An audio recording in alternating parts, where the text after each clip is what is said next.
భారత్ మాతాకి జై జై శ్రీరామ్. మన చరిత్రను ఎంత వక్రీకరించారో ఒక్కసారి తెలుసుకుందాం. వేదాలు జ్ఞానానికి మూలం. వేదాల్లో ఉన్నటువంటిది భౌతిక శాస్త్రం, గణిత శాస్త్రం, ఖగోళ శాస్త్రం, విద్య, వైద్యం, సంగీతం వంటి విభిన్న రంగాలకి జ్ఞానం కలిగినటువంటి ఒక అమూల్యమైనటువంటి గ్రంథాలు. అటువంటి దానిని కేవలం మత గ్రంథాలుగా సృష్టించారు. ఆర్య ద్రావిడ సిద్ధాంతం. ఆర్యులు బయట నుంచి వచ్చి దక్షిణానికి ఈ ద్రావిడ్ని తరిమేశారు అనేసి మన మధ్య దూరం పెట్టేటటువంటి ఆర్య ద్రావిడ సిద్ధాంతాలని సృష్టించారు.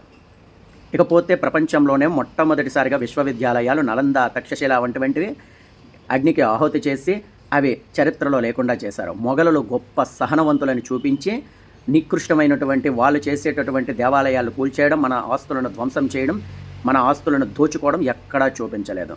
స్వాతంత్ర్యంలో ఎంతోమంది మహానుభావులు పాల్గొంటే కానీ కొంతమందినే చూపించడం జరిగింది.